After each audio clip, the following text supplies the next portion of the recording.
বা জান্নাতীদের মধ্যে এই উম্মতের মানুষের সংখ্যা বেশি হবে, তবুও নবী সাল্লাল্লাহু আলাইহি ওয়াসাল্লাম বলেছেন যে আমার উম্মত 73টা দলে ভাগ হয়ে যাবে। বনু ইসরাইল 72 দলে ভাগ হয়েছিল। ওয়াতাফতারিকু উম্মতি আলা 73 মিল্লা, আমার উম্মত 73টা দলে ভাগ হয়ে যাবে। কুল্লুহুম ফিন্নার, প্রত্যেকটা দলই যাবে জাহান্নামে, ইল্লা মিল্লাতান ওয়াহিদা, একটা মাত্র দল ছাড়া। কিলা মান হিয়া ইয়া রাসূলুল্লাহ, বলা হলো তারা কারা হে আল্লাহ রাসূল সাল্লাল্লাহু আলাইহি ওয়াসাল্লাম? নবীজি বললেন মা আনা আলাইহি ওয়া আসহাবি, আমি যার উপরে আছি, আমার সাহাবীরা যার উপরে আছে। দুর্ভাগ্যজনক হচ্ছে ইসলামের নামে যত দলাদলি হয়েছে সবারই এই একটাই দলিল যে মা আনা আলাইহি ওয়া আসহাবি, আমি যার উপরে আছি, আমার সাহাবীরা যার উপরে আছে। সবাই দাবি করে, আমরা তাই করছি। কেন বেশিরভাগ মানুষ জাহান্নামে যাবে? একটা উত্তর আমরা পেলাম, চোখ দিয়েছি দেখেনি, কান দিয়েছি শোনেনি, কলব দিয়েছি উপলব্ধি করেনি। অর্থাৎ আল্লাহর সত্যের সন্ধান তারা পায়নি, সত্যকে মূল্যায়ন করে নাই, আল্লাহ পাকের বিধানের আনুগত্য করেনি। আরেকটা কারণ আছে, সেটা হলো শিরক। কারণ যে বেশিরভাগ মানুষ জাহান্নামে যাবে তাদের আমল নামায় একটা পাপ থাকবে, খুব কমন পাপ, সেটা হলো শিরকের পাপ। কিভাবে এটা বলতে পারি? এভাবে পারি যে আল্লাহ পাক সূরা নিসার মধ্যে বলেছেন ইন্নাল্লাহা লা ইয়াগফিরু আন ইউশরাকা বিহি ওয়া ইয়াগফিরু মা দুনা যালিকা লিমান ইয়াশা। আল্লাহ পাক বলছেন আমি শিরক ছাড়া অন্য যে কোনো গুনাহ যাকে ইচ্ছা ক্ষমা করে দেব। আল্লাহ পাক বলছেন আল্লাহ পাক শিরকের গুনাহ মাফ করেন না, অন্য যে কোনো গুনাহ যাকে ইচ্ছা আল্লাহ পাক মাফ করে দিবেন ইনশাআল্লাহ। আল্লাহ পাক যখন ঘোষণা দিলেন যে শিরক ছাড়া অন্য গুনাহ আমি মাফ করে দেব ইনশাআল্লাহ, শুধু মানুষের সাথে জড়িত বিষয় বাদ দিয়ে। কারণ মানুষের সাথে জড়িত বিষয় আল্লাহ রাব্বুল আলামিনের কাছে ক্ষমা চেয়ে লাভ হচ্ছে না। যেটা মানুষের সাথে জড়িত বিষয় সেটা আল্লাহর কাছে ক্ষমা চেয়ে লাভ হচ্ছে না। ধরেন আপনি কারো গীবত করেছেন, নাউজুবিল্লাহ, কারো সম্পদ আত্মসাৎ করেছেন, কারো প্রতি জুলুম করেছেন, কাউকে গালি দিয়েছেন, চুরি ডাকাতি করেছেন, ছিনতাই করেছেন, অন্যের সম্পদ আত্মসাৎ করেছেন, কাউকে ধর্ষণ করেছেন, অর্থাৎ অন্য কারো সম্মানহানি করেছেন, জান মাল ইজ্জতের হানি করেছেন। এই বিষয়টার ক্ষমা আল্লাহর কাছে পাওয়া যাবে না। এই ক্ষমাটা ওই বান্দার কাছে নিতে হবে যে ভাই আমি আপনার গীবত করেছিলাম, আমাকে মাফ করে দেন। ভাই আমি আপনার সম্পদ চুরি করেছি, এই নেন, ফেরত নেন। ভাই আমি তোমার জমি আত্মসাৎ করেছি, এটা তোমার, তুমি নিয়ে নাও। ভাই আমি তোমার কাছে টাকা ধার নিয়েছিলাম, দেইনি, এই যে দিয়ে দিলাম, শোধ। প্রতিটা বিষয় যেটা মানুষের সাথে জড়িত, হাক্কুল ইবাদ, এটা আল্লাহর কাছে ক্ষমা হবে না, এটা তার কাছেই ক্ষমা নিতে হবে, এবং এটা খুব কঠিন বিষয়। এর জন্য একটা কলবুন সালিম দরকার হয়, মানে সৎ মনের দরকার হয়। আর এই সৎ মন অনেক দাড়ি টুপির ভিতরেও থাকে না। আমি কি বুঝাতে পারছি? এই মনস্তাত্ত্বিক সততা দাড়ি টুপি জুব্বা পাগড়ির ভিতরে নাও থাকতে পারে, এটা ভিতরের ব্যাপার। যার কলব যত বেশি পরিচ্ছন্ন আলোকিত, সে তত বেশি সৎ হবে ইনশাআল্লাহ। কোনো কোনো ক্ষেত্রে আমরা এমনও দেখেছি যে একজন নন মুসলিম হিন্দু সম্প্রদায়ের মানুষ, সে মাপে কম দিচ্ছে না, একজন মুসলিম দিচ্ছে। কোনো কোনো ক্ষেত্রে দেখবেন আপনাদের এলাকায় আগে হিন্দু সম্প্রদায় বেশি ছিল না? আমার জানা মতে রংপুরের এই জায়গায় তো আগে শহর ছিল, তাই না? এখন এখানে অনেক নিদর্শন আছে, খাঁটি খাবারের জন্য মানুষ তাদের কাছে আসতো, মুসলিমদের দোকানে না গিয়ে তাদের দোকানে যাচ্ছে। তাদের দুধটা হবে খাঁটি, ঘিটা হবে খাঁটি, মিষ্টি হবে খাঁটি। মুসলিমের দোকান বাদ দিয়ে তাদের কাছে যাচ্ছে মানুষ, সততা দিয়ে তারা মানুষের মন জয় করলো। কোনো কোনো ক্ষেত্রে আপনি দেখবেন একজন অমুসলিম রাষ্ট্রের দায়িত্বে আছে, প্রশাসনে আছে, বা সামাজিক দায়িত্বে আছে, ব্যবসা করছে, চাকরি বাকরি করছে। কোনো কোনো ক্ষেত্রে দেখা যায় যে তারা অনেক মুসলিমের চেয়ে বেশি সৎ। হ্যাঁ, ঘুষ নিচ্ছে না, দুর্নীতি করছে না, ব্যবসায় বাপে কম দিচ্ছে না, সিন্ডিকেট করছে না, চোরা কারবারি করছে না, অনেক ক্ষেত্রে দেখা যায়। এই শ্রেণীর মানুষদেরকে আল্লাহ পাক হেদায়েত দিয়ে দিতে পারেন। যাদের মনের মধ্যে আল্লাহ পাক সততা দেখবেন, আল্লাহ পাক তাকে হেদায়েত দিবেন ইনশাআল্লাহ। এটাই নিয়ম। আর যার হৃদয়ের মধ্যে সততা নাই, বাহ্যিকভাবে যদি মনেও হয় যে সে জান্নাতের পথে হাঁটছে, এমন হতে পারে দিন শেষেও জাহান্নামেই যাবে, নাউজুবিল্লাহ। তো যে প্রসঙ্গে এখানে আসলাম, মানুষের সাথে জড়িত হকটা মানুষের সাথেই ডিল করতে হবে। এটা কাবা ঘরের গেলাফ ধরে কানলেও ক্ষমা হবে না, কারণ আল্লাহ পাক তো রহমানুর রহিম নন, শুধু আল্লাহ পাক ন্যায় বিচারকও বটে। কথা কি বুঝতে পারছেন? আল্লাহ পাক শুধু রহমানুর রহিম নন যে সব মাফ করে দিব, একই সাথে শাদীদুল ইকাব, কঠোর শাস্তিদাতাও বটে। এবং আল্লাহ পাকের ন্যায় বিচার, ইনসাফটা সবচেয়ে উপরে। আল্লাহ পাক ইনসাফ করবেন, ইনসাফ করবেন। রহমানুর রহিম কোন অর্থে? আল্লাহ পাক চান যে তার বান্দারা জান্নাতে যাক, এবং তার জন্য আল্লাহ পাক নবী রাসূল পাঠিয়েছেন, আসমানি কিতাব পাঠান, মানুষকে খাওয়ান, পড়ান, হেদায়েত দেন, ভালো মন্দ বোঝান, বিবেক দেন, সবকিছু দেন। রহমানুর রহিম ছাড়া কোনো সত্তা এমন করতে পারে? এরপরেও যখন মানুষ জাহান্নামের পথে হাঁটবে, তখন আল্লাহ পাক কি আমরা দোষ দিতে পারবো? পারবো না। কিয়ামতের দিনের দরকার ছিল। আগে আমরা ভাবতাম যে কিয়ামতের দিনের কি দরকার ছিল, ছোটবেলায় ভাবতাম আর কি, যে এত সমস্যা, মানুষ হয়ে জন্ম নিয়েই তো বিপদে পড়ে গেলাম, কিয়ামতের দিনে তো অবস্থা খারাপ, কি জন্য আল্লাহ এত কঠিন শাস্তি দিবেন, জাহান্নাম সৃষ্টি করেছেন ইত্যাদি। সত্যিকার অর্থে কিয়ামতের দিন না থাকলে কোনো জালেমের বিচার হতো না, যাদের বিচার দুনিয়া হয়নি। কথা কি বুঝতে পারছেন? যে জালেমদের বিচার দুনিয়াতে হয় নাই, তারা পার পেয়ে যেত। কিয়ামতের মাঠ আছে বলেই তারা পার পাবে না। আর যে মাজলুমরা দুনিয়াতে কেঁদেছে, দুনিয়াতে কষ্ট সহ্য করেছে, সাফার করেছে, তাদের জন্য সুসংবাদ কিয়ামতের মাঠ, তারা সেখানে প্রতিদান পাবে ইনশাআল্লাহ। এজন্যই কিয়ামতের মাঠের দরকার ছিল, না হলে সব জালেম কি হতো? পার পেয়ে যেত, যারা দুনিয়াতে বিচার পায়নি। তো এর জন্য সৎ মনের দরকার। যদি মানুষের সাথে জড়িত বিষয় থাকে, তাকে ফেরত দিতে হবে। যদি আপনি জনগণের সম্পদ আত্মসাৎ করে থাকেন, সবার সামনে দাঁড়িয়ে বলতে হবে যে তোমাদের এই সম্পদ ছিল, আমি আত্মসাৎ করেছি, আমার সম্পদ থেকে এগুলো নিয়ে নাও। তারপরে জান্নাতের প্রশ্ন আসবে, তার আগে নয়। এত সহজ নয়। তাহলে কিয়ামতের মাঠে উঠে দেখবেন কিছু কিছু মানুষের ঘাড়ের মধ্যে দেখবেন রিলিফের মাল আছে। হ্যাঁ, কিয়ামতের মাঠে উঠে দেখবেন কিছু মানুষের ঘাড়ে রিলিফের মাল আছে, টিন আছে, গম আছে, চাল আছে, ত্রাণ আছে। নবী সাল্লাল্লাহু আলাইহি ওয়াসাল্লাম বলেছেন, যে যেটা আত্মসাৎ করবে সেটা নিয়ে কিয়ামতের মাঠে উঠবে। হ্যাঁ, কেউ যদি একটা গরু আত্মসাৎ করে থাকে, গরু তার ঘাড়ে থাকবে। হ্যাঁ, গরু নিয়ে হাঁটবে সে। কেউ যদি ছাগল আত্মসাৎ করে থাকে, ছাগল থাকবে ঘাড়ে। কেউ যদি কারো জমিন আত্মসাৎ করে থাকে, জমি, ওই এক তবক হলে 7 তবক চাপিয়ে দেওয়া হবে। তবক মানে তো বোঝেন, তবাকন আইন তবাক, কোরআন পড়ে দেখেন। এর জন্য দুনিয়াতে হকটা মেটাতে হবে, এটা খুব ডিফিকাল্ট। ওমর রাদিয়াল্লাহু আনহু একবার একজন বেদুইনের বুকের মধ্যে লাঠি দিয়ে আঘাত করেছিলেন। আঘাত করাটা তার জন্য জায়েজই ছিল ওই সময়, কারণ সে বিরক্ত করছিল বারবার। ওমর রাদিয়াল্লাহু আনহু রাষ্ট্রীয় বড় দায়িত্ব পালনে ব্যস্ত ছিলেন। এই সময় একজন বেদুইন এসে তার জামা ধরে টান দিচ্ছে, দিয়ে বলছে যে আমার কথা শোনেন, আমার কথা শোনেন। তিনি ব্যক্তিত্ব সম্পন্ন মানুষ ছিলেন, লাঠি দিয়ে একটু গোতা দিয়েছেন, দেখছো না আমি ব্যস্ত আছি। একটু পরেই তার চিন্তা হলো, আমি কি জুলুম করে ফেললাম? একজন সাহাবীকে পাঠালেন তাকে ডেকে নিয়ে আসে। সেই সাহাবী তাকে ডেকে নিয়ে আসলেন।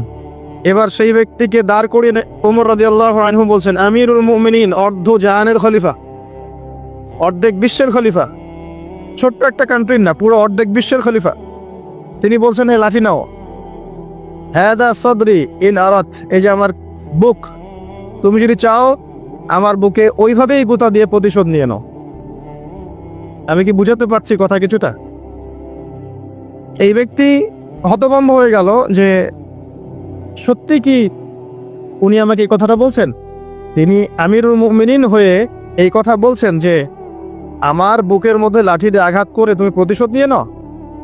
ওমর রাদিয়াল্লাহু আনহু বলছেন, হ্যাঁ এটা করো, কিয়ামতের মাঠে আমাকে আল্লাহর ওয়াস্তে জবাবদিহি করায়ও না। তখন সেই ব্যক্তি বলছে, আমিরুল মুমিনিন, আমার এটার কোনো প্রয়োজন নেই, আমি আপনাকে মাফ করে দিলাম। ওমর ইবনে খাত্তাব তিনি বলছেন যে আল্লাহ তোমাকে মাফ করে দিন। সুবহান। এই ছিল ইনসাফ। যদি মানুষের সাথে জড়িত কোনো হক থেকে থাকে তাহলে এই দুনিয়াতেই পরিশোধ করতে হবে। কারো টাকা নিয়ে থাকলে টাকা ফেরত দিয়ে দিবেন। কারো যদি জমি সম্পত্তি কোনোভাবে ঝগড়াঝাটি হয়ে থাকে, জমি নিয়ে নিয়েছেন কোনোভাবে, ফেরত দিয়ে দিবেন। যদি বোনের সম্পত্তি পাওয়ার অধিকার থাকে দিয়ে দিবেন। যার যার হক তাকে তাকে দিয়ে দিবেন। পরকালের জন্য নিউট্রাল হয়ে যান। পরকালে মানুষের সাথে জড়িত কোনো হক নিয়ে ওঠেন না, খুব ডিফিকাল্ট। কি হবে তাহলে? পরিণতিটা এটা হবে, নবী সাল্লাল্লাহু আলাইহি ওয়াসাল্লাম বলেছেন, কিয়ামতের মাঠে কিছু মানুষ উঠবে যারা নামাজ, রোজা, হজ, জাকাত, সাদাকা এরকম অনেক নেকি নিয়ে উঠবে। নেকি নিয়ে ওঠার পরে দেখবে সামনে যে অনেক মানুষ দাঁড়িয়ে আছে পাওনাদার, কারো গীবত করেছে, কাউকে ধর্ষণ করেছে, কারো সম্পদ আত্মসাৎ করেছে, কাউকে গালি দিয়েছে, কাউকে জুলুম করেছে ইত্যাদি। এই মানুষগুলো দাঁড়িয়ে থাকবে।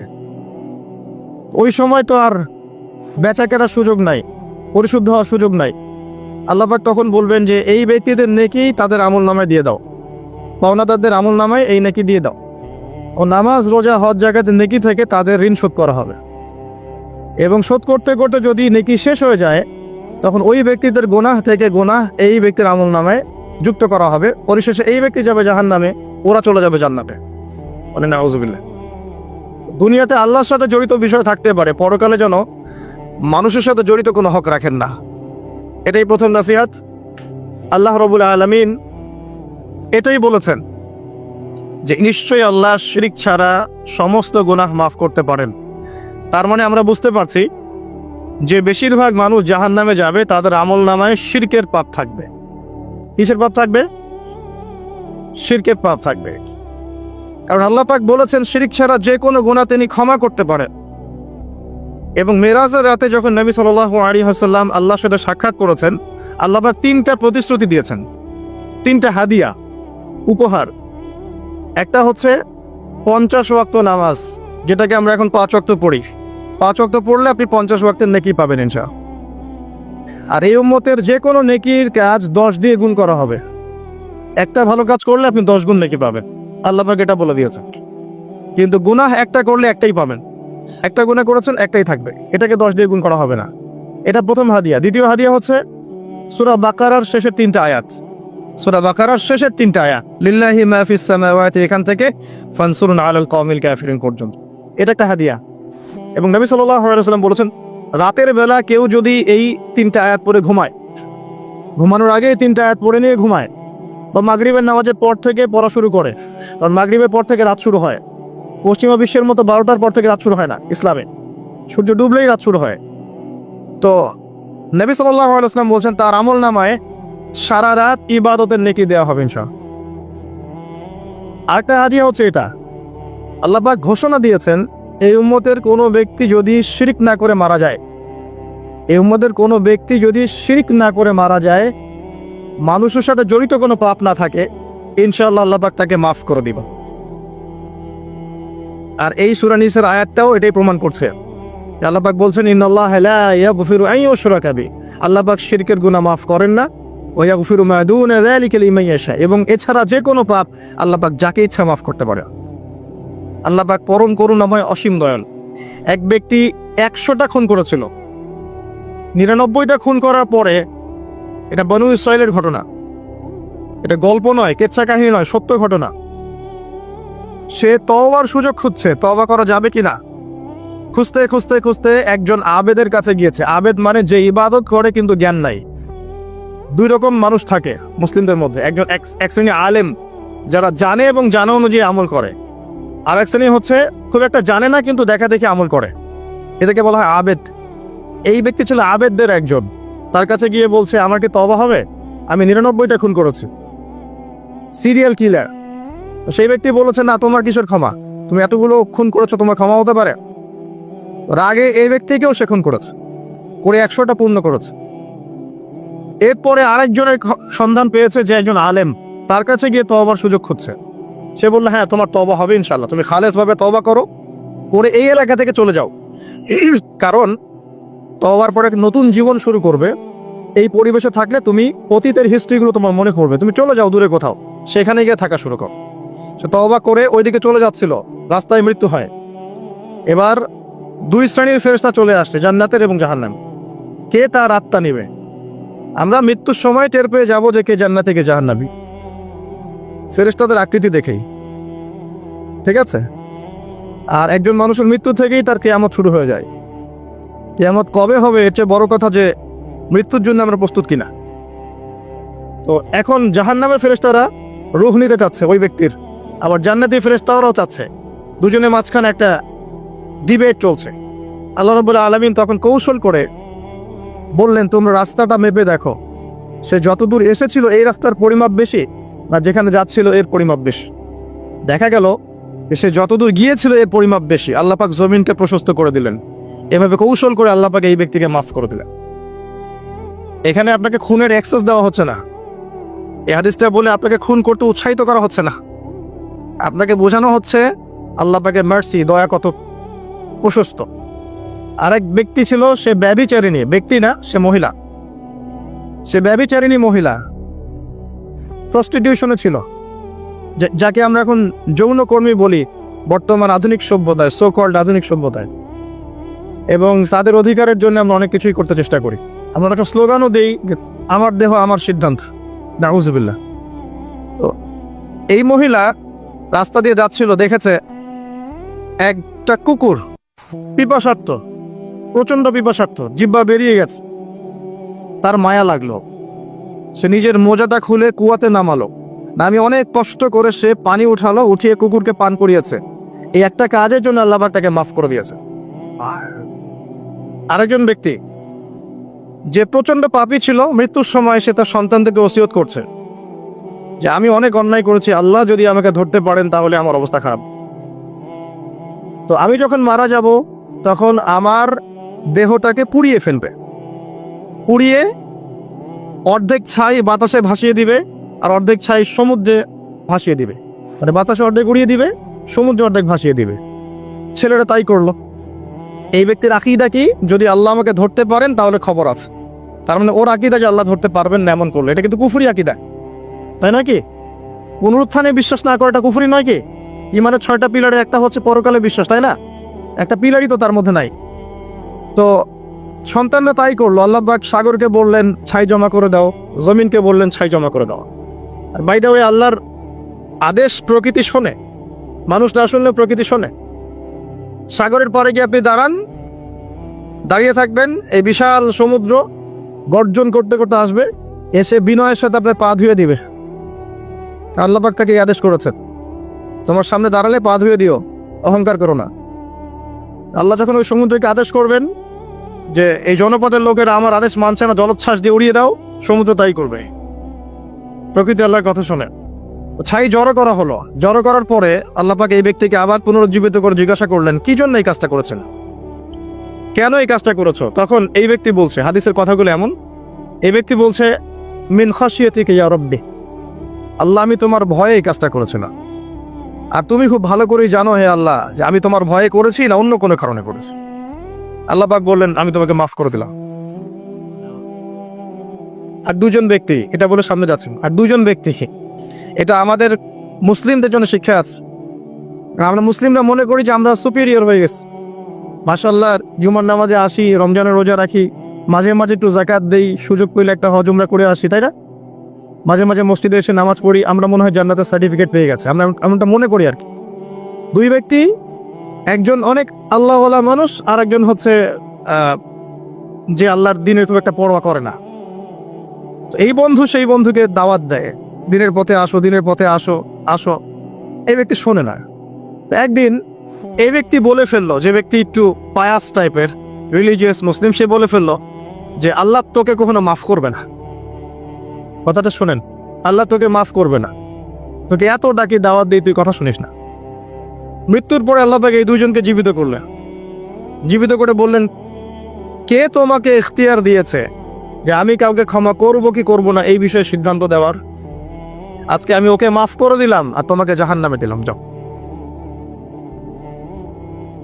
যার মনের মধ্যে যাররা পরিমাণ অহংকার থাকবে সে ব্যক্তি জান্নাতে যেতে পারবে না। আর অহংকার এবং রিয়াটা এত সূক্ষ্ম যে অন্ধকার রাতের কালো পাথরের উপরে যদি কালো পিঁপড়া হাঁটে, এটা যেমন সূক্ষ্ম, রিয়া এবং অহংকার এতটাই সূক্ষ্ম। এবং যখন আপনারা ইসলামিক ব্যক্তিত্বদেরকে নিয়ে আইওয়াশ এবং শোডাউনে লিপ্ত হন, তখন অহংকার তাদের মনের মধ্যে চলে আসতে পারে। এই বিষয়গুলো থেকে সম্পূর্ণ দূরে থাকা উচিত। আল্লাহ পাক আপনাদেরকে বোঝার তৌফিক দান করুন। শিরকের পাপ থেকে বেঁচে থাকুন, মানুষের সাথে জড়িত পাপ থেকে বেঁচে থাকুন। আল্লাহ পাক পরম করুণাময়, অসীম দয়ালু। আল্লাহ পাক সমস্ত গুনাহ মাফ করতে পারেন। এর মানে এই নয় যে গুনার এক্সেস দেওয়া হচ্ছে, লাইসেন্স দেওয়া হচ্ছে, এমনটা নয়। আল্লাহ পাকের দয়া বোঝানো হচ্ছে। আল্লাহ আপনাকে ভালোবাসেন এবং আল্লাহই আপনাকে প্রকৃত অর্থে ভালোবাসেন, বাকিরা আপনাকে স্বার্থের জন্য ভালোবাসেন। মনে রাখবেন, প্রকৃত অর্থে শুধু আল্লাহই তার বান্দাদেরকে ভালোবাসেন, বাকিরা মানুষের অবস্থানকে ভালোবাসে, মানুষের ব্যক্তিসত্তাকে নয়, আপনার আত্মাকে নয়, আপনার অবস্থানকে। এটা আপনি হারে হারে উপলব্ধি করবেন যত দিন যাবে। বাকি বিষয়গুলো স্বার্থকেন্দ্রিক। আল্লাহ রাব্বুল আলামিনের ভালোবাসা স্বার্থকেন্দ্রিক নয়, নিঃস্বার্থ। আল্লাহর জন্য ভালোবাসো। মাকে ভালোবাসেন আল্লাহর জন্য, বাবাকে ভালোবাসেন আল্লাহর জন্য, আপনি সন্তান সন্ততিকে ভালোবাসেন আল্লাহর জন্য, স্ত্রীকে ভালোবাসেন আল্লাহর জন্য। তাদের জন্য করেন আল্লাহকে সন্তুষ্ট করার জন্য, তাদের কাছে কিছু পাওয়ার আশায় না। যখন আপনি কারোর কাছে কিছু পাওয়ার আশা করবেন, তখন তার কাছ থেকে কষ্ট পাবেন। যখন কারো কাছে কিছু পাওয়ার জন্য আপনি আশা করবেন, তখন তার কাছে কষ্ট পাবেন। এর বাইরে একটা ভালোবাসা থেকে, ডিভাইন, আল্লাহর পক্ষ থেকে আসে। সেই দুই ব্যক্তি যারা আরশের ছায়ায় ছায়া পাবে, ওই 7 শ্রেণীর মধ্যে এক শ্রেণী হচ্ছে ওই দুই ব্যক্তি যারা একে অপরকে শুধু আল্লাহর জন্য ভালোবাসত। এই ভালোবাসা, মুআমালাত, আপনার উঠা বসা, চলাফেরা, ইবাদত, প্রতিটা কাজ হোক শুধু আল্লাহর সন্তুষ্টির জন্য। এটাই হচ্ছে তাওহীদের চূড়ান্ত লেভেল। তখন গিয়ে আপনি আল্লাহর মারিফত বুঝতে পারবেন, আল্লাহকে আপনি আপন করে পাবেন। যখন ডাকবেন, দেখবেন আল্লাহ আপনার কাছে আছে। এমন সময় দেখবেন মনে মনে কিছু চিন্তা করেছেন যে আমার এটা দরকার, দেখবেন বাসায় গিয়ে ওটা হাজির আপনার সামনে। নবী সাল্লাল্লাহু আলাইহি ওয়াসাল্লাম এটাই বলেছেন, জুতার ফিতার প্রয়োজন হলেও আল্লাহর কাছে চেয়ে নাও। তোমার যদি জুতার ফিতার প্রয়োজন হয়, আল্লাহর কাছে চেয়ে নাও, কারো কাছে চেয়েও না। আব্দুর রহমান বিন আউফ রাদিয়াল্লাহু আনহু মদিনায় গিয়েছেন হিজরত করে। অন্য একজন সাহাবী বলছেন, আমার 2টা বাড়ি আছে, একটা নিয়ে নেন, 2টা জমি আছে, একটা নিয়ে নেন। আব্দুর রহমান বিন আউফ তিনি বলছেন, আরিনি আইনাস সুক, আমাকে দেখিয়ে দাও যে বাজার কোথায়। অল্প কিছু খেজুর কিনলেন, আল্লাহর প্রতি তাওয়াক্কুল করে গায়রাতের পরিচয় দিলেন, ব্যক্তিত্বের পরিচয় দিলেন, দিয়ে তিনি চলে গেলেন বাজারে। বাজারে গিয়ে ব্যবসা শুরু করলেন। মাত্র 7 বছরের ব্যবধানে তিনি মদিনার শ্রেষ্ঠ ধনীদের একজন হয়েছেন। আল্লাহর হয়ে যান, শুধু আল্লাহকে আপন করে নেন, দেখবেন সবকিছু আপনার অনুকূলে ইনশাআল্লাহ। ইন্না সলাতি ওয়া নুসুকি ওয়া মাহইয়ায়া ওয়া মামাতি লিল্লাহি রাব্বিল আলামিন, এই কনসেপ্টে আসেন। ইব্রাহিম আলাইহিস সালাম বলেছেন, আমার সালাত, আমার যত কুরবানি, আমার জীবন, আমার হায়াত, মৃত্যু সবকিছু আল্লাহর জন্য। তখন দেখবেন দুনিয়াতে যদি আল্লাহর পথে চলতে আপনি বাধা পান, বিপত্তি পান, কষ্ট পান, দুঃখ কষ্ট আসে, বালা মুসিবত আসে, আপনার মুখে হাসি থাকবে। আপনি বুঝবেন এগুলো আল্লাহর জন্য, আল্লাহ এগুলোর প্রতিদান দিবেন ইনশাআল্লাহ। এবার আসেন আরেকটা পয়েন্ট নিয়ে আমি আলোচনা শেষ করতে চাই। আমাদের সামনে একটা মৌসুম অপেক্ষা করছে আল্লাহর ক্ষমা পাওয়ার। 3 শ্রেণীর মানুষের জন্য নবী সাল্লাল্লাহু আলাইহি ওয়াসাল্লাম অভিশাপ দিয়েছেন। অভিশাপ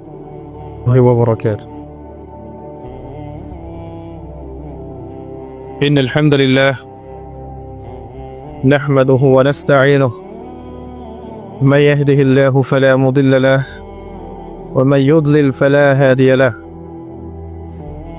ونشهد أن لا إله إلا الله وحده لا شريك له ونشهد أن محمدا عبده ورسوله أما بعد فأعوذ بالله من الشيطان الرجيم بسم الله الرحمن الرحيم وقال الله تعالى في كلامه المجيد والفرقانه الحميد يا أيها الذين آمنوا اتقوا الله حق تقاته ولا تموتن إلا وأنتم مسلمون وقال رسول الله صلى الله عليه وسلم القرآن حجة لك وعليك رب اشرح لي صدري ويسر لي أمري واحلل عقدة من لساني يفقه قولي اللهم فقهنا في الدين وعلمنا التأويل اللهم اجعلنا منهم الذين آمنوا وعملوا الصالحات وتواصوا بالحق وتواصوا بالصبر আলহামদুলিল্লাহ, যাবতীয় প্রশংসা এবং গুণগান একমাত্র মহিয়ান গরিয়ান আল্লাহ রাব্বুল আলামিনের জন্য, যে আল্লাহ সুবহানাহু ওয়া তাআলা নাজিল করেছেন মহাবিশ্বের মহাবিশ্বয় মহাগ্রন্থ আল কোরআনুল কারীম। যে আল্লাহ পাক আমাদেরকে আজকে সুস্থ শরীরে মসজিদে আসার তৌফিক দান করেছেন, আমাদেরকে মুসলিম পরিবারে জন্মগ্রহণ করার তৌফিক দান করেছেন, মুহাম্মদ সাল্লাল্লাহু আলাইহি ওয়াসাল্লামের উম্মাহ হওয়ার সৌভাগ্য দান করেছেন, সকলেই শুকরিয়া আদায় করি, বলি আলহামদুলিল্লাহ। অগণিত অসংখ্য দরুদ এবং সালাত বর্ষিত হোক মহান আল্লাহ প্রেরিত সর্বশেষ এবং চূড়ান্ত নবী, মানবতার মুক্তির দূত মুহাম্মদুর রাসূলুল্লাহ সাল্লাল্লাহু আলাইহি ওয়াসাল্লামের প্রতি। আমরা সংক্ষিপ্ত আকারে দরুদ পড়ি, আল্লাহুম্মা সাল্লি আলা মুহাম্মদ, আল্লাহুম্মা বারিক আলা মুহাম্মদ। সম্মানিত উপস্থিতি, কেমন আছেন আপনারা? আলহামদুলিল্লাহ আলা কুল্লি হাল ওয়া ফি কুল্লি মাকান। আমরা পবিত্র জুমার দিনে আছি। আল্লাহ পাক জুমার দিনে খুতবা শ্রবণ এবং সালাত আদায়ের উদ্দেশ্যে সুস্থ শরীরে মসজিদে আসার তৌফিক দিয়েছেন, আবারও বলি আলহামদুলিল্লাহ। রাসূলুল্লাহ সাল্লাল্লাহু আলাইহি ওয়াসাল্লাম বলেছেন, জুমার দিনে কেউ যদি সকাল সকাল গোসল করে এবং উত্তম কাপড় পরিধান করে, সুগন্ধি ব্যবহার করে, সকাল সকাল মসজিদে আসে এবং পায়ে হেঁটে মসজিদে আসে, ইমামের কাছাকাছি বসে, মনোযোগের সাথে খুতবা শ্রবণ করে, খুতবা চলাকালীন সময়ে কাউকে কষ্ট দেয় না, এমনকি কেউ যদি কথা বলে তাকে এটাও বলবে না যে চুপ করো, এবং ইমামের সাথে নামাজ শেষ করে, নবী সাল্লাল্লাহু আলাইহি ওয়াসাল্লাম বলেছেন, এই ব্যক্তির আমলনামায় প্রত্যেক পদক্ষেপের বিনিময়ে 1 বছরের নফল নামাজ, 1 বছরের নফল রোজার নেকি দেয়া হবে।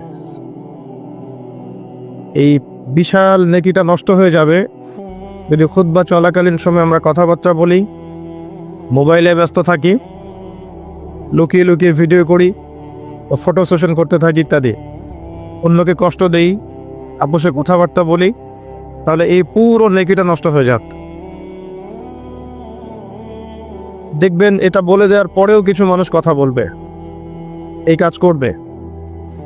আল্লাহ পাক বলেছেন কিছু মানুষ সম্পর্কে, লাহুম কুলুবুন লা ইয়াফকাহুনা বিহা, আমি হৃদয় দিয়েছি উপলব্ধি করে না, ওয়া লাহুম আযানুন লা ইয়াসমাউনা বিহা, শ্রবণ ইন্দ্রিয় দিয়েছি শুনবে না, ওয়া লাহুম আ'য়ুনুন লা ইউবসিরুনা বিহা, চোখ দিয়েছি দেখবে না। আল্লাহ বলেছেন এমন কিছু মানুষের কথা, এবং তাদের বিষয়ে আল্লাহ বলছেন, উলাইকা কালানআম, এরা হচ্ছে গবাদি পশুর মতো, জাস্ট লাইক ক্যাটলস, গবাদি পশু, জন্তু জানোয়ারের মতো। বাল হুম আদাল, বরং তার চাইতেও নিকৃষ্ট। উলাইকা হুমুল গাফিলুন, এরা হচ্ছে গাফেল সম্প্রদায়।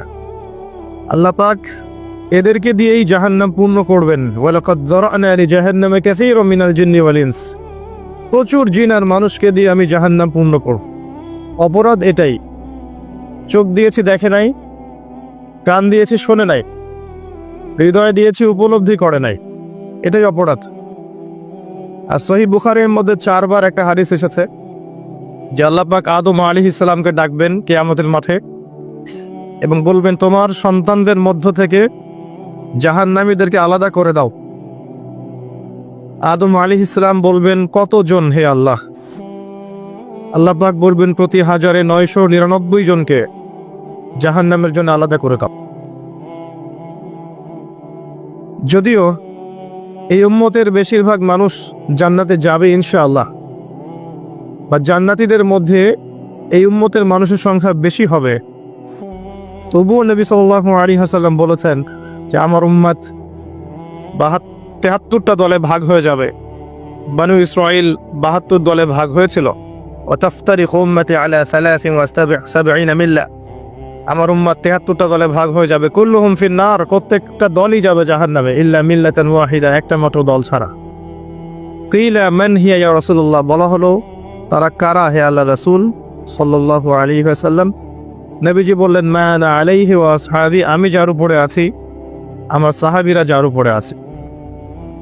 আর দুর্ভাগ্যজনক হচ্ছে ইসলামের নামে যত দলাদলি হয়েছে সবারই এই একটাই দলিল যে